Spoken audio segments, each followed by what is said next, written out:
Thomas Porte, merci beaucoup d'avoir accepté notre invitation. Vous êtes député de la France Insoumise de Seine-Saint-Denis. Votre réaction, on vient de l'apprendre, ce ne seront plus 12 milliards pour 2025, mais 20 milliards d'économies qui sont nécessaires. Il y a urgence parce qu'il y a trop de dépenses publiques, explique le gouvernement.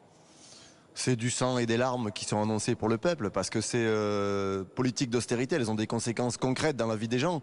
On ne brasse pas des dizaines de milliards comme ça au hasard. Un chiffre pour l'éducation nationale, ce qu'a annoncé Bruno Le Maire, c'est 750 millions d'euros d'économies, c'est l'équivalent de 22 000 postes d'enseignants dans notre pays. Moi, je rentre de ma circonscription en Seine-Saint-Denis, j'étais à Neuilly-sur-Marne, où des enseignants sont mobilisés parce qu'il n'y a pas de professeurs d'art plastique et de physique-chimie depuis la rentrée de septembre. Ils demandent 5000 enseignants. On n'a pas de médecins scolaires dans 40% des établissements. Donc une fois de plus, c'est les professeurs, les élèves et les parents d'élèves qui vont payer la note. Un gouvernement de millionnaires qui vient faire la leçon au peuple et expliquer qu'il n'y a pas d'argent alors qu'ils font des dizaines de milliards d'euros de cadeaux aux entreprises. Voilà ce que fait le gouvernement d'Emmanuel Macron. Mais le gouvernement a précisé, en tous les cas, c'est ce que Prisca Thévenot a encore dit aujourd'hui, qu'il n'y aurait pas de coupe dans l'éducation notamment. En revanche, il y aura une reprise en main de l'assurance chômage. Ça vous inquiète ? Évidemment que ça nous inquiète puisque ce gouvernement s'est fait une spécialité. Pas lutter contre le chômage, mais lutter contre les chômeurs. Ça a été annoncé par le gouvernement, c'est à s'attaquer aux droits des plus fragiles, remettre en cause celles et ceux qui sont aujourd'hui en difficulté.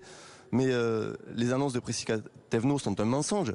Il n'y aura pas d'embauche supplémentaire dans l'éducation nationale, alors que nous avons besoin de milliers de profs. Je le redis ici, en Seine-Saint-Denis, les enseignants sont mobilisés depuis 10 jours. Une grève massive. Nous avons besoin de 5000 enseignants simplement sur le département de la Seine-Saint-Denis où un enfant sur l'ensemble de sa scolarité perd un an supplémentaire. Ces politiques-là, elles ont des conséquences dans la vie des gens.